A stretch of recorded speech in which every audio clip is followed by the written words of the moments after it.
जमलेल्या माझ्या तमाम हिंदू बांधवांनो, भगिनींनो आणि मातांनो,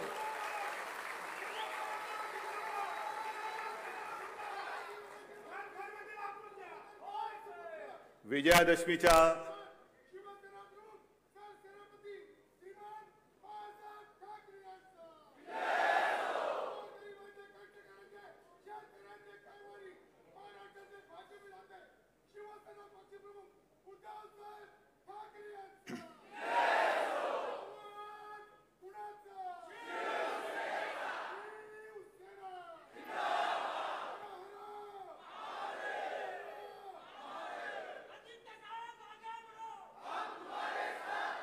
मला कल्पना आहे बऱ्याच दिवसानंतर आपल्याला वाव मिळालेला आहे.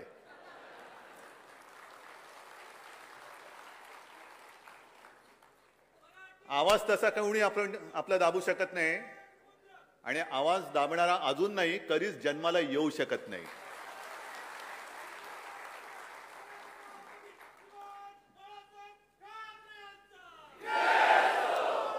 सर्वप्रथम मी आपल्याला सर्वांना दसऱ्याच्या आणि विजयादशमीच्या शुभेच्छा देतो.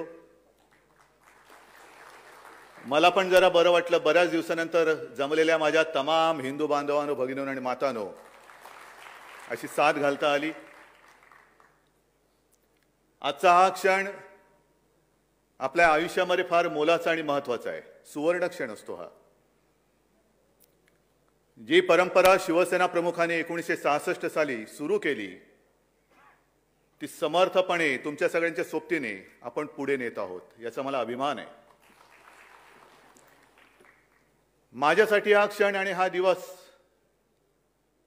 आपल्या सगळ्यांचे एकत्रित आशीर्वाद घेण्यासाठीचा असतो. आणि आपण पाहिलं असाल की शस्त्रपूजन झाल्यानंतर मी माझ्या खऱ्या शस्त्रांची पूजा केली, आपल्यावरती फुलं उधळली. ही माझी शस्त्र आहेत जी शिवसेना प्रमुखांनी मला दिलेली आहे. आणि हे आशीर्वाद घेत असताना माझ्या मनामध्ये नेहमी एक नम्र भावना असते की हेच प्रेम सर्वप्रथम प्रत्येक जन्मी मला माझे हेच आई वडील मिळाले पाहिजेत, माझा कुटुंब, माझा परिवार हाच मिळाला पाहिजे, जन्मही महाराष्ट्रामध्येच झाला पाहिजे आणि मला स्वतःला मी मुख्यमंत्री आहे असं कधी वाटू नये. मला तर सोडाच, पण माझ्या तमाम जनतेला सुद्धा मी मुख्यमंत्री आहे असं वाटता कामा नये. मी तुमच्या घरातला कोणीतरी आहे, तुमचा भाऊ आहे असं वाटो, ही माझी ईश्वरचरणी प्रार्थना आहे. कारण काही जणांना असं वाटतं, जे बोलत होते मी पुन्हा येईन ते बोलतायत आता मी गेलोच नाही, बस तिकडे आहे तिकडेच. पण जे संस्कार असतात, जी संस्कृती असते ती हीच असते. जे माझ्या आजोबांनी शिकवलं, माझ्या वडिलांनी आणि आईने शिकवलं मला, ही पदं काय आहेत, सत्ता तरी काय आहे. परत येतील जातील परत येतील, सत्ता येईल जाईल परत येईल, ती आली पुन्हा येईल. पण कधीही मी कोणीतरी आहे अहमपणा तुझ्या डोक्यात देऊ नको. ज्या क्षणी तुझ्या डोक्यामध्ये हवा जाईल त्या क्षणी तू संपलास. आणि नेहमी जनतेशी नम्र राहा, तो प्रयत्न मी माझा करत असतो. नम्रपणाने आशीर्वाद घेत असतो आणि हे आशीर्वाद हीच तर ताकद आहे. हे मागून कोणाला मिळत नाहीत. हे खरं वैभव आहे, हे खरं ऐश्वर्य आहे. हे जोर जबरदस्तीने मिळत नसतात, ते कमवावे लागतात आणि ती कमवण्याची परंपरा ही मिळालेली आहे आपल्याला. काही गोष्टींचं मला नवल वाटतं. आज सुद्धा मी काय बोलणार, कोणाचा समाचार घेणार, कोणाचे वाभाडे काढणार, बऱ्याच दिवसानंतर बोलतोय. एकतर मनामध्ये अशी गर्दी झाली विषयांची, पण पंचायत अशी की करोनामध्ये गर्दी नाही चालत. बरं, गर्दीमध्ये प्रत्येकाला विचारू नाही शकत 2 वॅक्सिन घेतलीस का रे बाबा. विचारानं कसं विचारणार, विचारानं मास्क कसा घालणार. पण तरी मला हेही माहिती आहे की माझ्या भाषणानंतर अनेक जण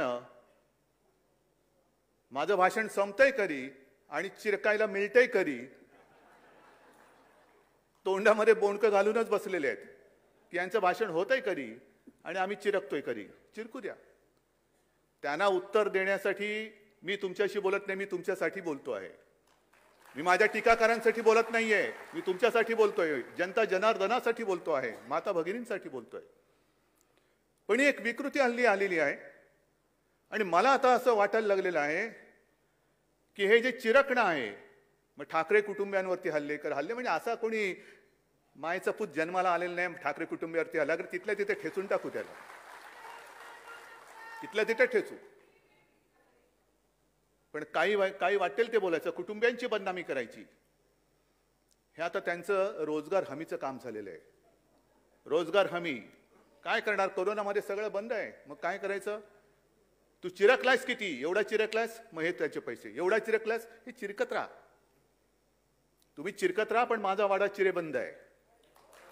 माझा वाडा चिरेबंद आहे. तक्रा मारा, मुसंड्या मारा, डोकी फुटतील, पण तडा नाही जाणार, अजिबात जाणार नाही. आणि मग वेगवेगळ्या प्रकाराने एक एक एक एक एक एक जे काय प्रयत्न चाललेले आहेत. आणखीन एक परवा बोललेले आहेत हर्षवर्धन पाटील की मी म्हणजे ते मी तर जाणं कधी शक्यच नाही, अजिबात नाही. माझं हे आहे तेच माझं घर आहे. हर्षवर्धन पाटील अनाहूतपणाने बोलून गेले की भाजपात का गेलो. खरं म्हणजे मला असं वाटतं अशी जी काही लोक आहेत ना भाजपात गेलेली, ती भाजपाची ब्रँड अँबॅसेडर झाले पाहिजेत. माहिती आहे टीव्हीवरती जाहिराती येतात, हल्ली टीव्ही बघायला वेळ नाही मिळत, येतात की नाही तशा जाहिराती. आता एक कोणतरी गोरा माणूस दाखवतात आणि मग त्याच्या तोंडात हिंदी डब करून टाकतात. पहिले तो मुझे नींद की गोली खाकर भी नींद नहीं आती थी, दरवाजे पर टक टक होती तो रोंगटे खड़े हो जाते थे, फिर किसी ने कहा तुम भाजपा में जाओ.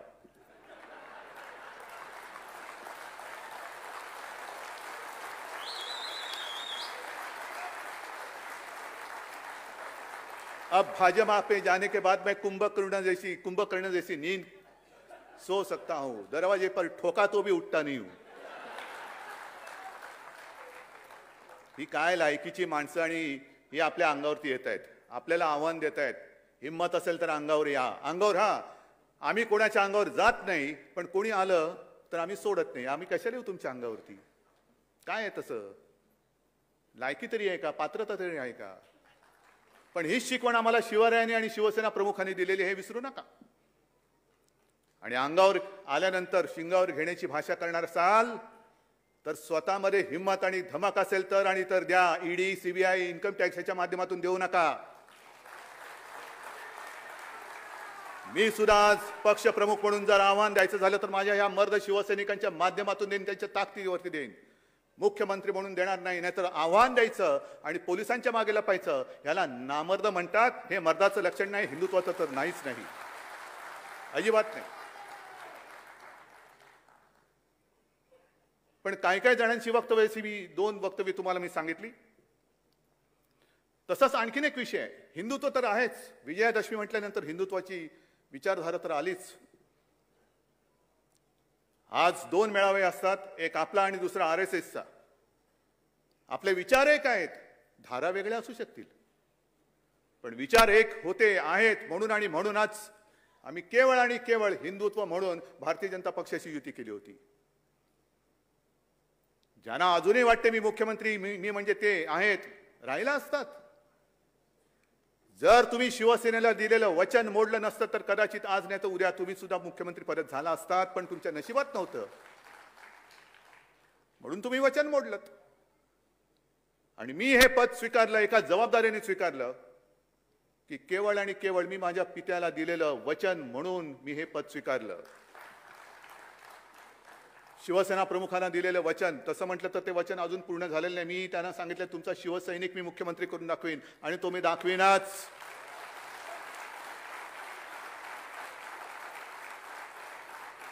ही जबाबदारी मी मोठ्या विचाराने घेतलेली आहे. आणि कदाचित जर का दिलेलं वचन त्यांनी पाळलं असतं आणि शिवसैनिक मुख्यमंत्री केला असता तर मी कदाचित हा शब्द वापरतोय, मी हा राजकीय जीवनातून बाजूला सुद्धा झालो असतो. कारण हे क्षेत्र माझं नाही, जी माझ्यावर टीका होते. होय, हे माझं क्षेत्र नाही. मी एक पुत्र कर्तव्य निभावण्यासाठी म्हणून या क्षेत्रात आलो आणि पाय रोवून ठामपणाने उभा राहिलेलो आहे. जी जबाबदारी खांद्यावर आहे ती ठामपणे पार पाडल्याशिवाय मी राहणार नाही, या एका निश्चयाने मी उभा राहिलेलो आहे. हे काय थोतांड नाहीये की मैं तो फकीर हूं, झोली पहन के ये झोली बिली, हे माझी अशी दरिद्री कर्मदरिद्री विचार आमचे नाहीयेत.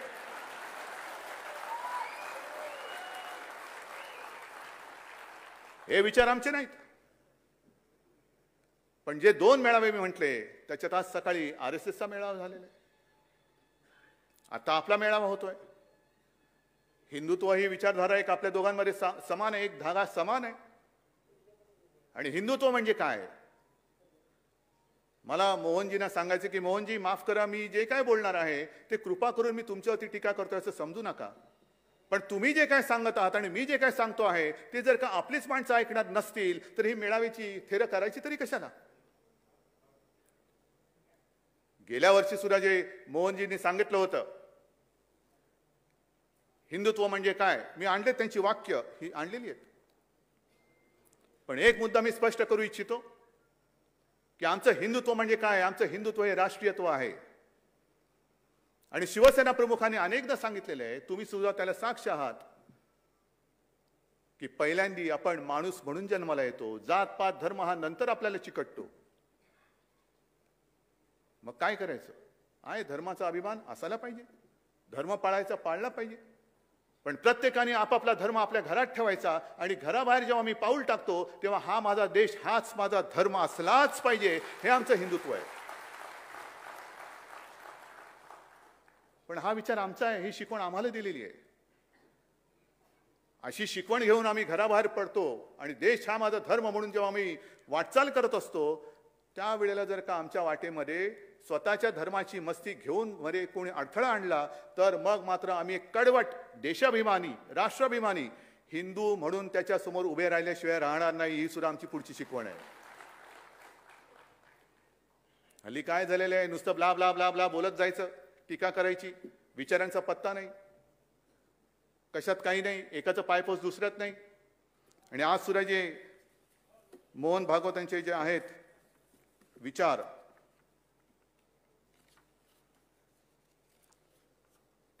त्यांनी म्हटलेलं आहे, हे गेल्या वेळेचं पण थोडंसं मी आणलंय, की हिंदुत्व म्हणजे काय. आणि खरं आहे, काय त्याच्यात काही चूक नाहीये की या आपल्या देशामध्ये सर्वांचे पूर्वज हे एक होते. आता एकदम पूर्वजापर्यंत खूप जात नाही, तर माकडापर्यंत पोहोचू आपण. पण या देशापुरता जरी विचार करायचा झाला तर सर्वांचे पूर्वज एक होते आहेत.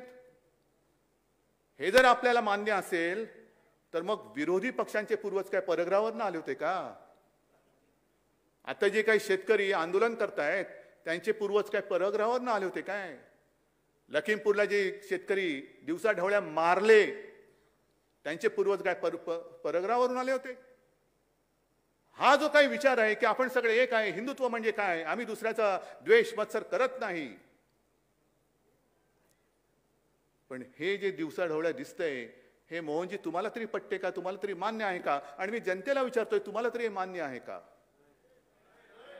जे मी शस्त्रपूजा म्हणून तुमची पूजा केली, सर्वसामान्य माणसाला मला हेच सांगायचं आहे की अरे तू सगळ्यात ताकदवान माणूस आहेस.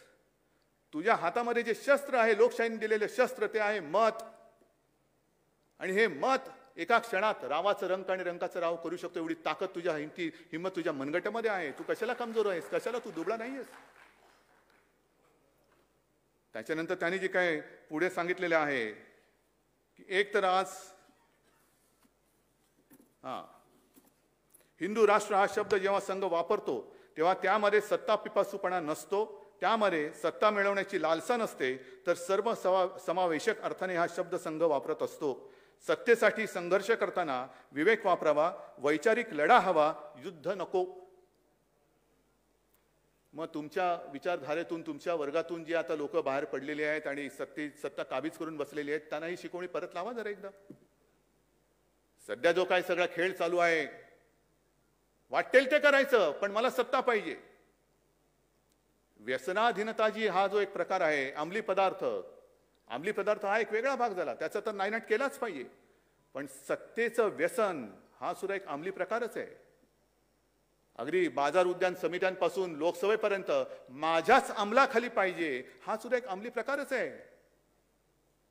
आणि ह्या अंमली प्रकाराचा बंदोबस्त कोण करणार, कोणी करायचा?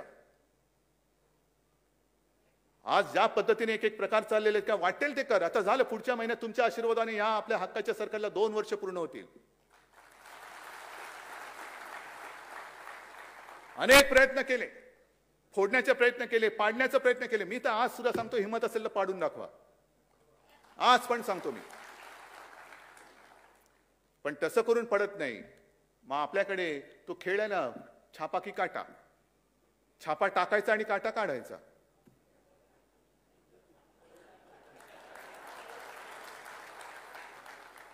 छापा की काटा. मग तिकडनं विचारतं, टाकला छापा, काढला काटा. हे जास्त थेर चालू नाही शकत. हा देशाचा अमृत महोत्सवी, स्वातंत्र्याचा अमृत महोत्सव सुरू आहे. त्यावेळेला जसा संपूर्ण देश पेटला होता आणि त्या देशामध्ये महाराष्ट्र लाल बाल आणि पाल. महाराष्ट्र एक पुढे होता, पंजाब पुढे होता आणि बंगाल पुढे होता. बंगालनी त्यांचं कर्तृत्व दाखवलेलं आहे. मी खरोखर ममता दीदींना आणि बंगाली जनतेला धन्यवाद देतोय, अभिनंदन करतो आहे की तुम्ही ती एक जिद्द, न झुकण्याची जिद्द ही कायम ठेवलेली आहे. आणि ती जिद्द आपल्या सुद्धा रगारगामध्ये आणि रक्तामध्ये आहे, ही आपल्याला तयारी ठेवावी लागेल. हर हर महादेव म्हणजे काय असतं ते कदाचित पुन्हा एकदा दिल्लीच्या तख्ताला दाखवण्याची वेळ येऊ नये, पण आलीच तर दाखवावंच लागेल. मग हा सत्ता पिपासूपणा नाहीये. वैचारिक लढा ठीक आहे ना, ह्याच्यात कुठला विचार आहे? म्हणजे मला दुःख, राग हा काय येतो? तर मगाशी मी जो उल्लेख केला, तोंडामध्ये बोंडकं घालून बसले असतील शिवसेनेला बदनाम करणारी लोक. अरे जर का 92-93 साली शिवसैनिक हे मर्द उतरले नसते तर तुमची बोंडकं आणि तुम्ही कुठे असतात आता कळलं तरी असतं. एक जो माहितीच्या अधिकारामध्ये माहिती मागवली गेली की या देशामध्ये हिंदुत्व धोक्यात आहे का, हिंदुत्वाला धोका आहे का? आणि केंद्रीय गृहमंत्र्यांनी सांगितलं, गृह मंत्रालयाने सांगितलं की हिंदुत्वाला तसा धोका नाहीये. याच दिवसाची आणि याच क्षणाची वाट बघत होतो आपण.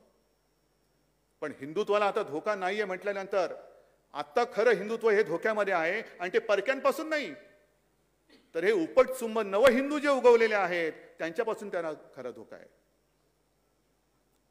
राजनाथ सिंग आणि परवा तो एक वाद म्हणजे विधान एक वादग्रस्त झालं की सावरकरांबद्दल त्यांनी केलेले विधान कशाला जात आहे? सावरकरा शब्द उच्चारण्याची आपली लायकी तरी आहे का? गांधीजी उच्चारण्याची आपली लायकी तरी आहे का? गांधीजी समजलेत का सावरकर समजलेत? महिलांवरती जे काय अत्याचार वाढतायत, मी शिवाजी पार्कच्या दसऱ्या मेळाव्यात 2-4 वर्षापूर्वी बोललो होतो, माय मरो आणि गाय जगो हे आमचं हिंदुत्व नाही. काय तेव्हा उन्माद माजला होता सगळीकडे, झुंडबळी झुंडबळी. आणि त्याच्यावरही भागवत बोललेत की झुंडबळी घेणारे हे हिंदूच नाहीयेत.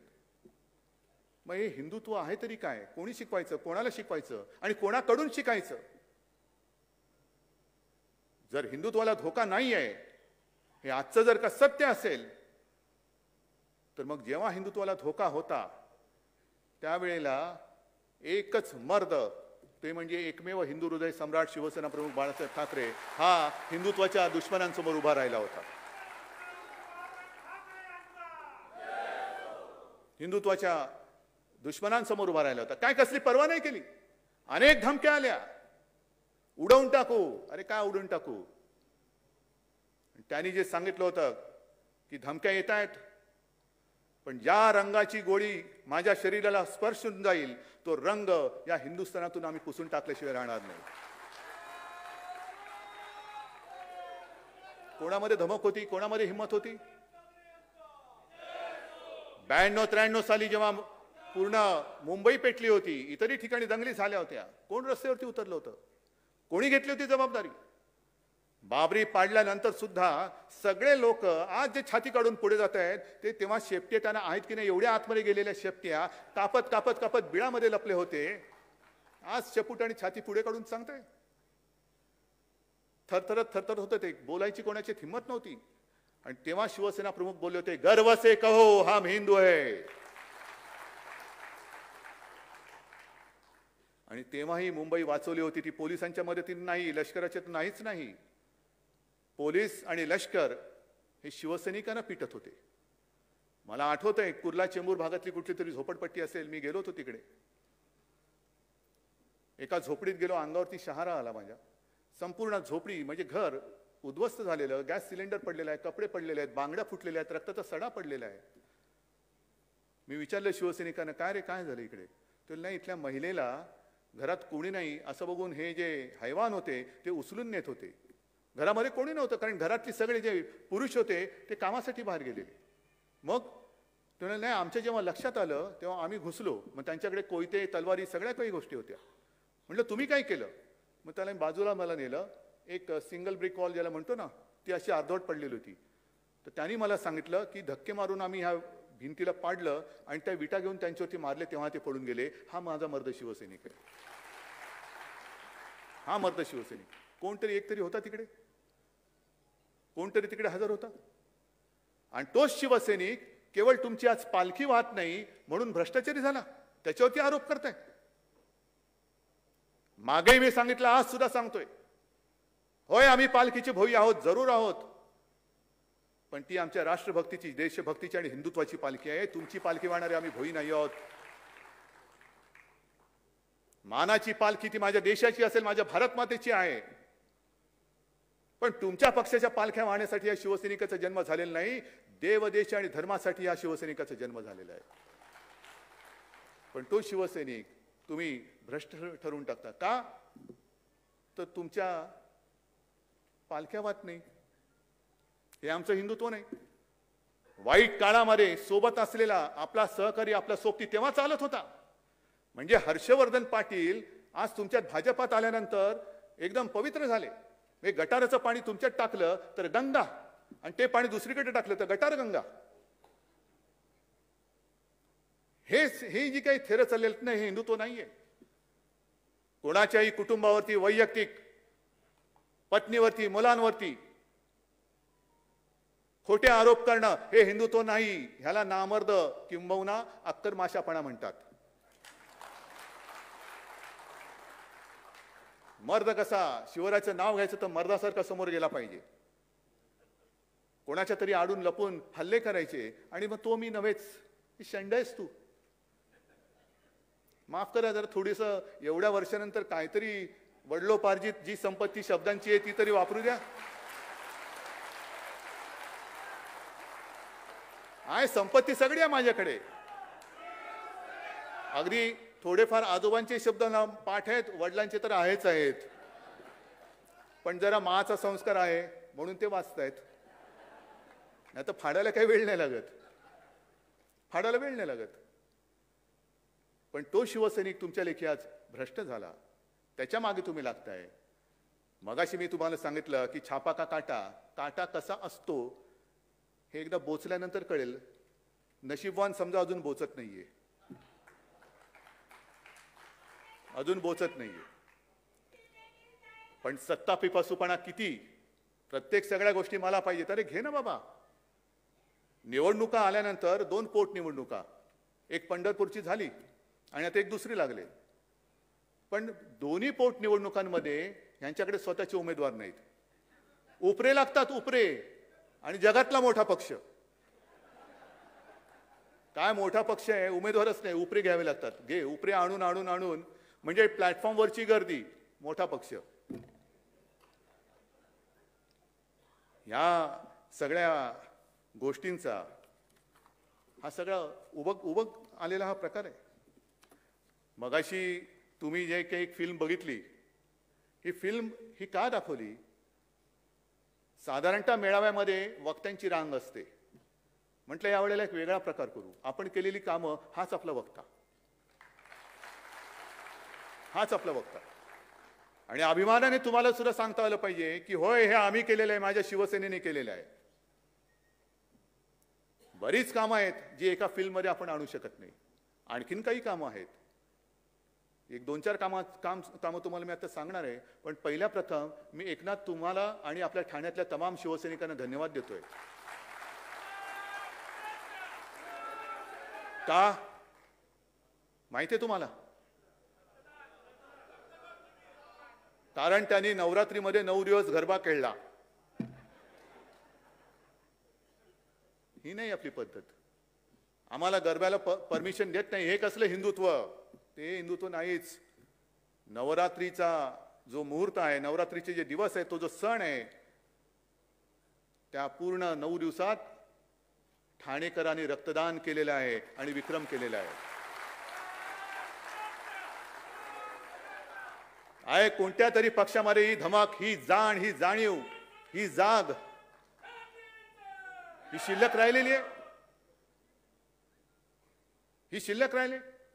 समाजसेवा, हिंदुत्व हे रक्तात असावं लागतं. आणि रक्त नुसतं रक्त पिपासूपणा नव्हे, तर रक्तदान करणं हा सुद्धा धर्म आहे.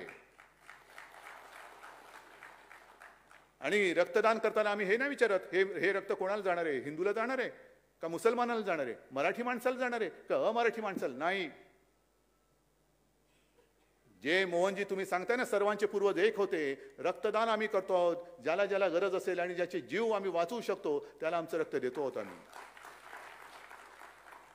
हे असं एवढं विक्रमी शिबिर एका तरी पक्षाने घेऊन दाखवावं.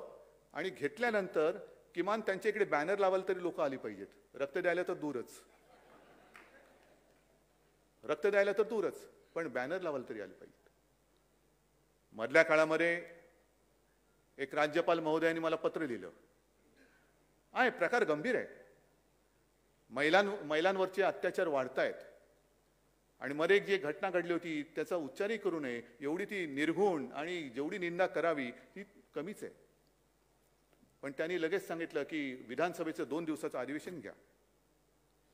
मी त्यांना नम्रपणाने सांगितलं की हा शिवरायाचा महाराष्ट्र आहे आणि या महाराष्ट्रामध्ये माता भगिनींचा मान सन्मान कसा करायचा ही शिकवण आम्हाला आहे.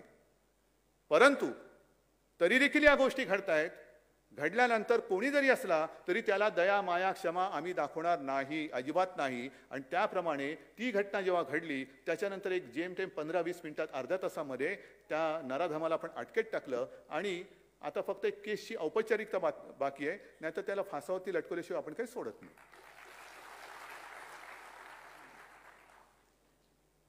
पण 2 दिवसाचं अधिवेशन घ्या म्हणून मी नम्र विनंती केली.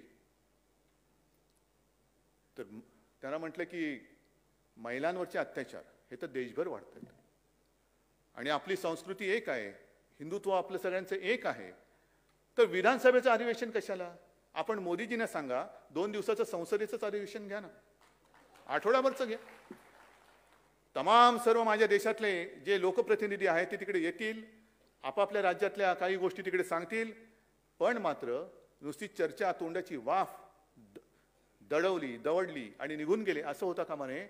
पक्क काहीतरी एक ठोस आपण उपाययोजना काय करू शकतो हे ठरवलं गेलं पाहिजे. नाहीतर यायचं एखादी घटना घडल्यानंतर अश्रू ढाळायचे, मला माफ कर, मला माफ कर, आणि निघून जायचं. तसं नाही. काय करायचं सांगा. कायदा करायचा करतो आहोत, कडक शासन करायचं करतो आहोत. पण एकूणच ह्या घटना थांबतील कशा? घटना घडल्यानंतर काही करायचं, त्याच्याऐवजी घटना होणार नाहीत ह्याच्यासाठी देशात एक काहीतरी आपण करूया ना, काहीतरी करू चांगलं. पण नेमकं काय होतंय की महाराष्ट्राकडे एका वेगळ्या नजरेने पाहिलं जाते. महाराष्ट्रामध्ये काही एखादं घडलं की गळा काढायचा, लोकशाहीचा खून झाला. मग महाराष्ट्रामध्ये लोकशाहीचा खून झाला म्हणून गळा काढत असाल तर उत्तर प्रदेशमध्ये काय लोकशाहीचा मळा फुललेला आहे काय? म्हणजे जसं मी शिवसैनिकांचं सांगितलं की त्यावेळेला हिंदुत्व विरोधात जे नराधम रस्त्यावरती उतरले होते त्यांना शिवसैनिकांनी त्यांच्या हिमतीवरती अडवलं होतं, वार छातीवरती घेतले होते आणि छातीवरती वार केले होते. त्याचप्रमाणे 26 नोव्हेंबर कोणी विसरू शकत नाही. जो अतिरेकी हल्ला मुंबईवरती झाला होता, कशाला आपण ते स्मृतिदिन आणि सगळ्या गोष्टी साजऱ्या करायच्या? साजऱ्या नाही, स्मृतिदिन पाळायचे. ओंबळे गेले, करकरे, कामटे, हे सगळे पाळत असताना ज्या वेळेला अतिरेकी घुसले होते आणि त्यांच्या सोबत त्यांच्या बरोबरीने स्वतःच्या जीवाची पर्वा न करता जे माझे पोलीस लढत होते, आपले पोलीस लढत होते, त्यांचं कौतुक करायचं की त्यांना माफिया बोलायचं. आलेत ना इकडे सुद्धा नांगरे पाटील असतील, आहेत, मला बाहेर भेटले, असे अनेक पोलीस आहेत, अनेक पोलीस आहेत. एक गोळी त्यांचा छेद घेऊ शकत होती, हृदयाचा नाही तर डोक्याचा. काय राहिलं असतं? पण त्यांनी पर्वा नाही केली. जसा सैनिक तिकडे सीमेवरती लढतो त्याच जिद्दीने आणि त्याच हिमतीने लढणारे हे माझ्या महाराष्ट्राचे पोलीस आहेत. मला अभिमान आहे त्यांचा. पण अतिरेक्यांबरोबर लढणारे हे पोलीस केवळ तुम्हाला बोंबाबोंब करायला चालले आहेत. होळीला वेळ आहे, अजून शिमगा आहे, तुमच्या घरी 24 तास शिमगा असेल तर मी काही करू शकत नाही त्याला. आमच्याकडे कसे सणवार असतात, शिमगाही असतो, पण कधी नवरात्री असते, कधी दिवाळी असते, कधी गणपती बाप्पा येतात, म्हणजे शुभ असे पण सण असतात. पण काहींच्या घरी 24 तास शिमगा असतो. मग शिमगा करायला तुम्हाला जाताना जर का अडवलं म्हणून माझे पोलीस माफिया, तर मग त्या अखिलेश यादवना त्यांच्या घराच्या तिकडे अडवलं, प्रियांकाला अडवलं, छत्तीसगडच्या मुख्यमंत्र्यांना अडवलं. म्हणजे अखिलेश यादवच्या इकडे तर जवळपास रणगाड्या आणण्याचं बाकी होतं, बाकी सगळा बंदोबस्त लावला होता. हे माझे पोलीस जर माफिया असतील तर उत्तर प्रदेशचे पोलीस काय भारतभूषण किंवा भारतरत्न आहेत? लखीमपूरला जे काही घडलं का नाही पोलिसांना अडवू शकले? सत्ता पिपासूपणा आणि न्यायवृत्ती ही केवळ आणि केवळ महाराष्ट्र तर राहीलच. कोणी टीका केली नाही तरी मला परवा नाही, पण महाराष्ट्र हा न्यायाला आणि सत्तेला नव्हे सत्याला जागणारा हा प्रदेश आहे. सत्याला जागणारा हा प्रदेश आहे. पण नुसतं बेंबीच्या देठापासून ओरडत राहायचं की लोकशाहीचा खून झाला, ह्याचं ते झालं, त्याचं ते झालं. अरे देश खूप मोठा आहे आणि हा देश आज आपल्या स्वातंत्र्याचा अमृत महोत्सव साजरा करतोय. काय अमृत महोत्सव, याचं काय आपण केलेलं आहे? कधीतरी आपण याचा विचार केला का की पूर्वी ज्यांनी आपल्या देशासाठी रक्त सांडलं ते जर का समजा मगाशी म्हटलं सावरकर आणि गांधीजी या सगळे जे चिरकुट वाद करणार आहेत त्यांच्यासमोर येऊन उभे राहिले, काय रे बाबा काय मी तुला समजले, सांग तू काय केलंस देशासाठी? मी तर हे केलं. सावरकर म्हणतील की त्यांनी काय हाल अपेष्टा सोसल्या ते सांगतील, गांधीजी सांगतील, आणखीन कोणी सांगतील. पण त्यांच्यावरनं वाद करणारे जे कोणी आज आहेत त्यांनी देशासाठी काय केलं हा प्रश्न दुसऱ्याने विचारण्याच्या आधी स्वतः का नाही विचारून बघत? ना कधी कुठे स्वातंत्र्य लढ्यामध्ये हिस्सा होता, ना कधी कुठे काही आंदोलनामध्ये हिस्सा होता. पण भारत माता की जय जोरात ओरडलं की जवानापेक्षा मी जास्त देशभक्त होतो. हे माझ्या देशाचं दुर्दैव आहे. आज हे माझ्या देशाचं दुर्दैव आहे. अनेक जणांची ती आता एक शैली झालेली आहे की भाषणाला उभं राहिल्यानंतर भारत माता की जोरात ओरडायचं, मग वंदे मातरम. काय केलं काय तुम्ही देशासाठी? काय करणार काय आहात? 75 वर्ष झाली स्वातंत्र्याला.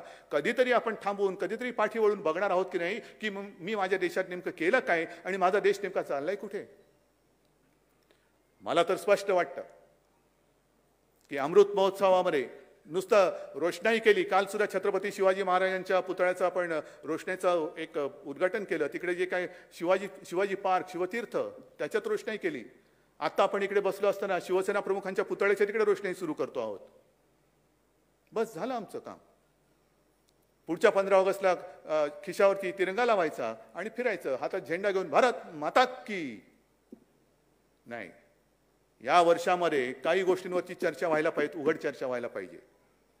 अमृत महोत्सव आहे ना, मग अमृत मंथन करा. काय नेमका आपला देश आहे कुठे, काय आपण देशामध्ये स्वातंत्र्यात गमावलेलं आहे, काय गमावलेलं आहे, ह्याचा कुठेतरी एक उहापोह करण्याची आता वेळ आलेली आहे. आणि पहिला विषय जसा मी म्हटलं तसा महिलांच्या अत्याचाराचा विषय झाला पाहिजे.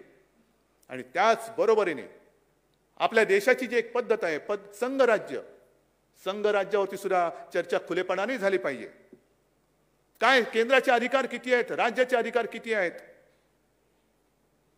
आणि जेव्हा ही घटना बनत होती तेव्हाही हा वादविवाद झाला होता. अनेक विचारवंतांनी शंका व्यक्त केल्या होत्या की काय ही घटना तुम्ही करतायत. बाबासाहेबांना प्रश्न विचारला होता.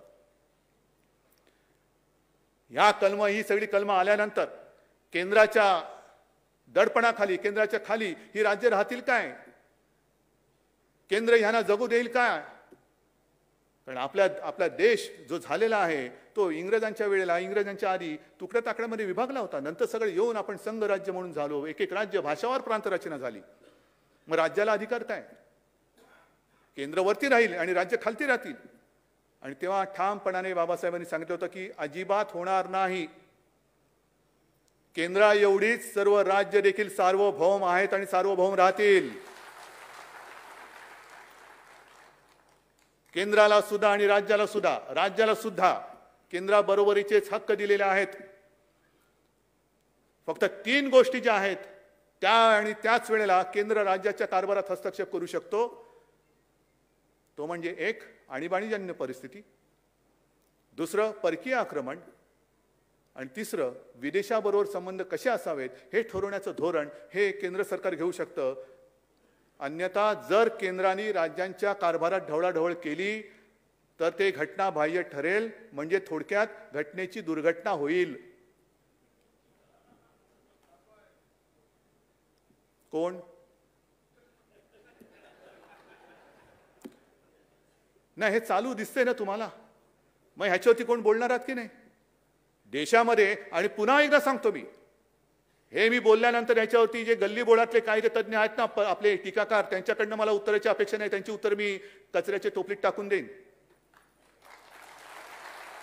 मला याच्यावरती देशातील विचारवंतांचे विचार पाहिजेत, विचारवंतांची मतं पाहिजेत, कायदे तज्ञांची मतं पाहिजेत, त्यांचे सल्ले पाहिजेत. आणि होऊन जाऊ दे, एक उघड चर्चा होऊ दे. आणि मग त्या सगळ्या घटनेचा अभ्यास केल्यानंतर जर का आपल्याला कळलं की नाही केंद्र डोक्यावरती आहे, बसवा डोक्यावरती.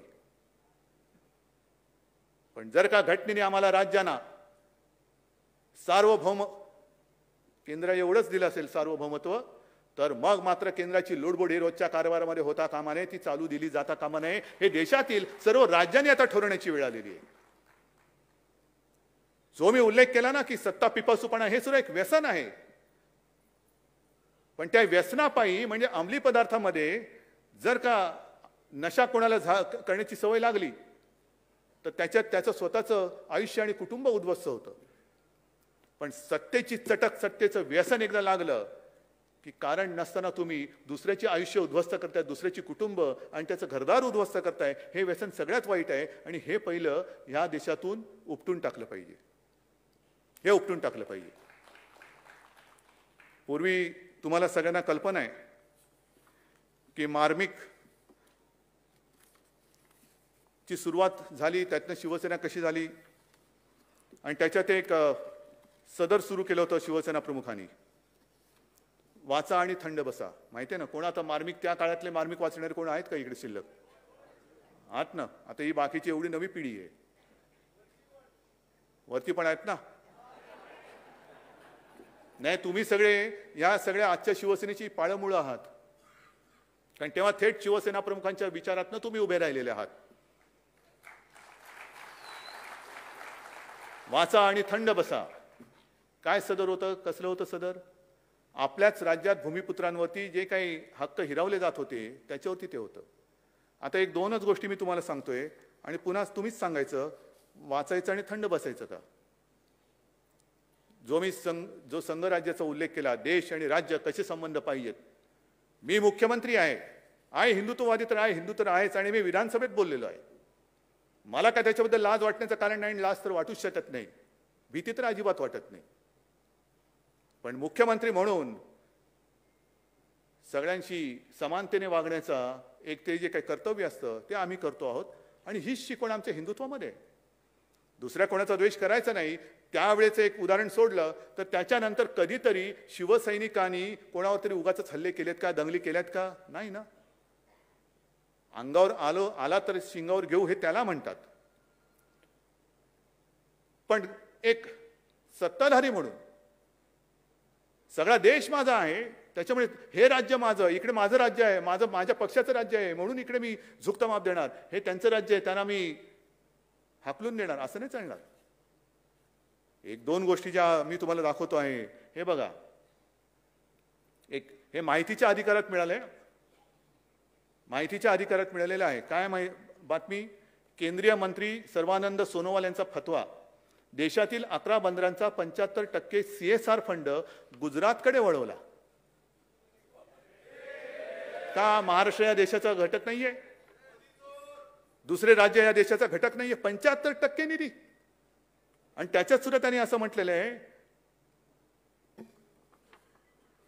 की बऱ्याचशा संस्था भाजप तसेच राष्ट्रीय स्वयंसेवक संघाशी संबंधित असलेल्या संस्थांना JNPTच्या CSR फंडातून कोट्यावधी रुपयांची खिरापत वाटल्याची गंभीर बाब माहिती अधिकारात समोर आलेली आहे. वाचा आणि थंड बसा. वाचा आणि थंड बसा. त्याच्यानंतर आणखीन एक आहे. काय झाले, कागद एवढे झालेले आहेत की ते काढायचे कुठले आणि काय करायचे तोच एक प्रश्न आहे. ठीक आहे, येईल, सापडेल. हा तिकडे एक वळवला. त्याच्यानंतर मी गेल्या दसऱ्या मेळाव्यात सुद्धा बोललो होतो की जणू काही संपूर्ण जगात माझ्या महाराष्ट्रामध्येच गांजा चरस ह्याचा व्यापार तुफान चाललेला आहे. असंच सगळीकडे चाललेलं आहे. म्हणजे जी गेल्या वर्षी जे बोललो होतो तेच मी पुन्हा बोलतोय की जी आपली संस्कृती आहे तुळशी वृंदावन, हल्ली आता तुळशी वृंदावन जाऊन तिकडे चरस गांजाची वृंदावन झालेत की काय, असं एक चित्र महाराष्ट्राचं हे देशात करायचं, जगात करायचंय. का करता नतद्रष्टपणा? का करता नतद्रष्टपणा? बरं, असं काही नाहीये की केवळ महाराष्ट्रामध्येच तुम्हाला हे सगळं सापडते. हे 2 बातम्या आणखीन एक म्हणजे मुंद्रा अदानी बंदराचा तपास करा हे कोर्टाने सांगितलेलं. तिकडे करोडो रुपयाचा अंमली पदार्थांचा साठा सापडलेला आहे. करोडो रुपये. कुठे येतो हे मुंद्रा आणि अदानी बंदर? बरोबर आहे. त्याच्यानंतर असं काही नाहीये की आपले पोलीस काहीच करत नाही आणि तिकडने जी काही इकडे पाठवतात तेच करतात. तुम्ही इकडे चिमूटभर गांजा तुम्ही म्हणजे ते हुंगत असताना माझ्या पोलिसांनी 150 कोटी रुपयाची ड्रग्ज मुंबईत जप्त केलेली आहेत. 150 कोटी. तुम्ही चिमूटभर गांजा हुंगताय. हुंगा, कुठे हुंगायचे तिकडे तुम्हाला हुंगा. पण हे माझे पोलीस, माझ्या महाराष्ट्राचे पोलीस, काय यांचं शौर्य कमी आहे? काय सगळेच माफिया झालेत? असं काही नाहीये ना की केवळ महाराष्ट्रामध्ये सगळं काही. पण कोणाला तरी एक सेलिब्रिटी घ्यायचा आणि त्याला पकडला म्हणून ढोलकी वाजवायची, फोटो काढून घ्यायचे. पण हे माझे पोलीस, माझ्या महाराष्ट्राचे पोलीस धाडी टाकतायत, करोड रुपयाचं ड्रग्ज पकडून देत आहेत. पण त्यांच्याबद्दल कोणीच काही बोलायचं नाही. बातम्या फक्त एकच चालू, जामीन झाला का, जामीन झाला का, जामीन झाला का, नाही जामीन झाला. आणि दुसरी जी बातमी तुम्हाला सांगत होतो त्याच्यामध्ये सुद्धा हेच आहे. हे कॅगचे ताशेरे आहेत. हे कॅगचे ताशेरे काय आहेत की मोदी सरकार आल्यानंतर गुजरातचा निधी 350% वाढला, थेट संस्थांकडे हस्तांतरित केला गेला. हे कॅगचे ताशेरे आहेत. हे सगळं चाललेलं आहे आपल्या डोळ्यात देखत. वाचा आणि थंड बसा. महाराष्ट्रामध्ये अतिवृष्टी झाली आहे ना, दिले ना त्यांना 10,000 कोटीचं एक मदत, आपलं कर्तव्य म्हणून, कर्तव्य निधी म्हणून त्यांना दिलेला आहे 10,000 कोटींचा. जून जुलैमध्ये सुद्धा 11,000 कोटींचा दिलेला आहे. आणि मग बोंबलत बसायचं की वसुली करायच्या वेळेला सरकारचा ससा होतो आणि मदतीच्या वेळेला त्यांचं कासव होतं. बरोबर आहे. ससा आणि कासवाची गोष्ट सगळ्यांना माहिती आहे. ससा जोरात जातो आणि थकून पडतो, पण कासव शांतपणाने पुढे जाऊन ती रेस जिंकतं. तशी माझी मदत होणार आहे. पण हे सगळं एका बाजूला चाललेलं असताना तिकडे मात्र कोणी ढुंकून बघण्याची हिंमतच नाहीये. आपल्याला सुद्धा कोविडसाठी जो निधी गोळा करायचा होता, यांचा सगळा निधी गेला तिकडे. आणि आपण जी काही कोविडची लढाई लढतो आहोत ती तुमच्या सगळ्यांच्या हक्काच्या घामाच्या पैशावरती आणि तुमच्या मेहनतीवरती लढतो आहोत. हे सगळं तुम्हाला मी का सांगतोय? बऱ्याच दिवसानंतर बोलायची संधी मिळालेली आहे. पण हे मी जे तुम्हाला सांगतोय, मी पुन्हा एकदा सांगतो, केवळ कोणावरती टीका करायची म्हणून मी बोलत नाही. पण निदान आता तरी सुधरा. देशाच्या स्वातंत्र्याला 75 वर्ष झाली. आपला देश हा जगातला सगळ्यात तरुण देश म्हणून गणला जातो. का? तर आपल्या देशात युवा शक्ती मोठी आहे. युवा शक्ती मोठी आहे. पण युवा शक्ती मी दोन्ही अर्थाने बघतो. युवा शक्ती ही शक्ती तर आहेच, पण त्यांच्या रिकाम्या हाताला काम दिलं नाही तर तो मोठा बॉम्ब सुद्धा ठरू शकतो आणि तो तुमच्या बुडाखाली लागल्याशिवाय राहणार नाही. तुम्ही त्यांना गुन्हेगार ठरवत आहात. अंमली पदार्थ मिळाले म्हणून तुम्ही गुन्हेगार ठरू शकता त्यांना. गुन्हा केला तर क्षमा करू नका. पण गुन्ह्याकडे का वळतोय? मी केवळ एका मुलासाठी नाही बोलत, मी युवा शक्तीसाठी म्हणून बोलतोय. गुन्हेगारीकडे का वळतोय? शिकतोय. शिक्षणाची सोय आपण वाढवत आहोत, दर्जा वाढवत आहोत. मुलं शिकतायत, मोठी होत आहेत, मुली शिकतायत, मोठ्या होत आहेत. मुलगी शिकली, प्रगती झाली, नोकरी कुठे? नोकरीच नसेल, जर रिकाम्या हाताला काम नसेल आणि ते हात जर का वेडेवाकडे कुठेतरी त्यांनी वापरले तर गुन्हेगार कोण? गुन्हेगार सत्ताधारी म्हणून आपण असू, तुम्ही सुद्धा असाल आणि आम्ही सुद्धा असू. ही युवा शक्ती फार मोठी शक्ती आहे. आपण म्हणतोय की देश घडवण्याची ताकद ही या युवा शक्तीमध्ये आहे, जरूर आहे. पण युवा शक्ती जर आपण तिला व्यवस्थित घडवली नाही तर देशाची घडी ती बिघडवून टाकल्याशिवाय राहणार नाही. काय वैफल्याशिवाय दुसरं आपण देऊ काय शकतो? नुसतं सत्ता पाहिजे, सत्ता पाहिजे, सत्ता पाहिजे. पण ह्या मुलांना आणि सगळ्या घरच्यांना त्यांना काम पाहिजे. त्यांच्या घरातली चूल पेटत नाही. ते एक दिवस सांगतील तुमचं राजकारण आणि तुम्ही दोघेही जा चुलीमध्ये. माझ्या घरातली चूल कोण पेटवतं ते मला सांगा. पहिली माझ्या घरातली चूल पेटवा आणि मग तुमचे जे काय असतील ना ते सत्तेची डोहाळ जेवणं ती तुम्ही तंतर करा.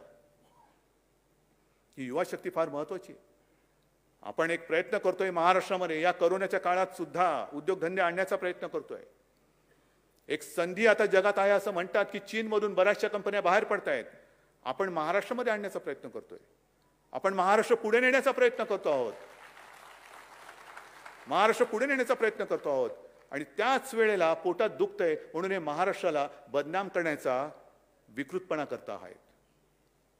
महाराष्ट्राला बदनाम करता म्हणजे हे एकतर्फी प्रेमातून जसं होतं ना की एखाद्या मुलीने नाही म्हटलं म्हणून नराधम असतं ते ऍसिड फेकतात, तसं महाराष्ट्राने तुम्हाला नाही म्हटलं म्हणून माझ्या महाराष्ट्राच्या संस्कृतीवरती आणि महाराष्ट्राच्या प्रतिमेवरती तुम्ही ऍसिड फेकताय.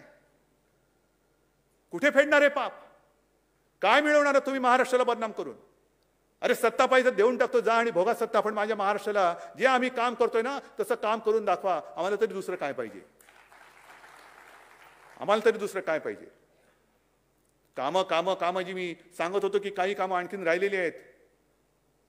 एक 2-3 दिवसापूर्वीच माझ्यासमोर छान प्रेझेंटेशन झालं. सुभाष देसाई बसलेत. आपल्या या मुंबईमध्ये संयुक्त महाराष्ट्राला झाली 60 वर्ष होऊन गेली.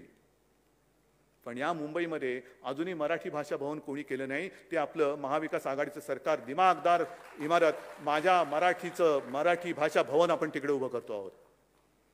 दिवाकर रावतेंनी सुद्धा खूप पाठपुरावा केला होता. पण कोण ऐकते? मराठी भाषा भवन ना काय त्यातनं मिळणार काय? संस्कार ना, जाऊ दे हो, संस्काराचं काय? संभाजीनगरला संतपीठ उभं करतो आहोत. रेवस ते रेड्डी जो समुद्र मार्ग जो आहे तो आता आपण चौपदरी करतो आणि सिमेंटचं करतो आहोत. अनेक कामं सांगता येतील. पण विशेषतः मुंबईमध्ये जसं मराठी भाषा भवन करतो आहोत तसंच मराठी नाटकाचा इतिहास आणि त्याची वाटचाल सांगणारं मराठीचं रंगभूमी दालन सुद्धा करतो आहोत तिकडे चौपाटीवरती. वरळीला जागतिक दर्जाचं मत्स्यालय करतो आहोत. धारावीमध्ये तिथल्या लोकांचं तर पुनर्वसन करणारच. पण धारावीमध्ये जागतिक दर्जाचं आर्थिक केंद्र सुद्धा आपण करणार आहोत. घर तर पाहिजेच. घर दिल्यानंतर मगाशी जे म्हटलं घरातली चूल कशी पेटवायची? नुसती घर घर घर घर घर केलं तर घरघर लागेल पण घरातली चूल नाही पेटणार. आणि म्हणून जागतिक दर्जाचं आर्थिक केंद्र सुद्धा धारावीमध्ये करतो आहोत.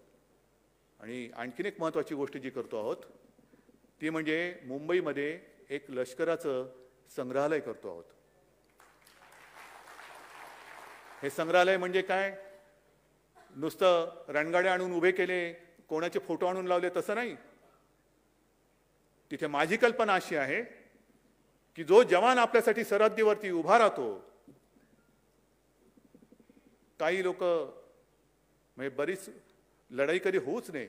आपल्या पिढीने तर लढाई बघितलेलीच नाही. 71चं एक युद्ध, त्याच्यानंतर तशी लढाई होऊ नये. पण लढाई न बघितल्यामुळे आता असं वाटतंय की आपल्याला स्वातंत्र्याची किंमत कळेल अशी झालेली आहे. काय असते लढाई? काय असते लढाई? लढाई म्हणजे काय असते तरी काय? कशी येतात विमानं, कशी टाकतात बॉम्ब, कसा होतो विध्वंस, हे आपण कधी बघितलं नाही. आणि प्रार्थना आहे ते बघूही नाही. पण याचा अर्थ असा नाही की ते सैनिक तिकडे काय करतात हे कळू नये. हे आपले सैनिक तिकडे प्रतिकूल परिस्थितीत, कडाक्याची थंडी असेल, अत्यंत उष्णता असेल, म्हणजे राजस्थानचं वाळवंट असेल किंवा सियाचेन असेल, -डिग्री टेम्परेचर असेल नाही तर प्लस असेल, त्याच्यामध्ये नुसतं म्हणजे थंड आहे म्हणून स्वेटर घालून उभा राहिलाय आणि उष्णता वाढल्या म्हणून कोपरी घालून उभा राहिला असं नाही. तर मी तिकडे अशी दालना करणार आहे की थंड म्हणजे किती थंड, अगदी -20-30 वगैरे नको, नाही तर तिथेच माणसं पडतील आपली. पण एक थंड वातावरण करून जो सैनिक त्याचा पूर्ण युनिफॉर्म घालतो, म्हणजे काय घालतो, बुलेट प्रूफ जॅकेट असतं म्हणजे काय असतं, शिरस्त्राण म्हणजे काय असतं, तो काय काय अंगावरती घेतो, किती वजन असतं, ते जाऊन तिकडे उभे राहून दाखवायचं 5 मिनिटं. आणि समोर ते सगळं व्हर्च्युअल आता आपण करू सगळं, की कसं कुठून सैनिक हल्ला करू शकतो, दुश्मन हल्ला करू कसा शकतो, काय होऊ शकतं, रणगाडा बसल्यानंतर कसा चालतो, हे सगळं तिकडे सुरू करायचं मला. म्हणजे इथे बसून जे लोक उगाच काहीतरी भारत माता की करतात ना, त्यांना मला ते उत्तर द्यायचंय. नाही, लढ्यात तर सहभागी नव्हता, निदान म्युझियममध्ये तरी व्हा, नाहीतर म्युझियममध्ये लोकच तुम्हाला पाठवतील. थट्टा थट्टा थट्टा म्हणजे महिलांचा अपमान, हा जो एक विषय आहे. किती लोक कोणत्या पक्षात मागे मी विधान परिषदेत पण बोललो होतो, तेच आज परत बोलतोय. अतिरेक्यांशी लढणारे माझे पोलीस हे माफिया ठरवता तुम्ही. देशासाठी म्हणजे आपल्यासाठी लढणारा सैनिक, त्यांच्या माता भगिनींची चेष्टा करणारी औलाद ही तुमच्या पक्षामध्ये आहे, त्यांना पहिले फेकून द्या बाहेर आणि मग आमच्यावरती बोला. पण हे देशभक्तीचं जे काही बीज आहे, येतील ना मुलं, येतील, त्यांना सुद्धा कळेल सैन्यात काय असतं, कळू द्या. नागरिकांना कळेल, वयोवृद्ध असतील त्यांना कळेल.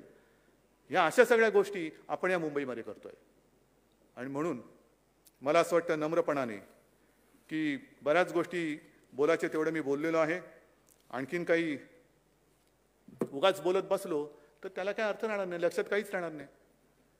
आणि मग आता ही वेळ आलेली आहे. मी बंगालचं जे अभिनंदन केलं, ती तयारी महाराष्ट्रामध्ये असायला पाहिजे. आहे कोणी किती वार करायला आला तर त्याची तलवार किंवा कोणतेही हत्यार असेल ते मोडून तोडून टाकून त्याचं पार्सल परत पाठवण्याची हिंमत आणि धमक तुमच्यामध्ये आहे. फक्त एकच काम करायचं, ज्याचा उल्लेख मी केला की आता हिंदुत्वाला धोका नाही, माझं मत आहे हिंदुत्व आता खरं धोक्यात आहे. कारण हिंदुत्वाची शिडी करून जे वर चढलेले आहेत ते आता इंग्रजांची नीती साधू शकतात, तोडा फोडा आणि राज्य करा. मराठी अमराठी वेगळे करतील, मराठीमध्ये जातपात आणून, समाज आणून त्या भिंती उभ्या करतील आणि वरती सत्तेची गाजरं खात बसतील. खायला देणार तुम्ही? मग शिवसेना प्रमुखांनी जो एक संदेश दिला होता, मराठेतर 96 कोळी 92 कोळी, स्पृश्य अस्पृश्य घाटी कोकणी, हा भेदाभेद गाडून मराठी माणसाची भक्कम एकजूट बांधा. आणि या एकजुटीबरोबर आणखीन एक एकजूट बांधायची, ती म्हणजे मराठी अमराठी हा भेदभाव गाडून हिंदूंची सुद्धा भक्कम एकजूट बांधा. मराठा ते तुका मिळवावा, महाराष्ट्र धर्म वाढवावा, तसा हिंदू ते तुका मिळवावा, हिंदुस्तान धर्म वाढवावा.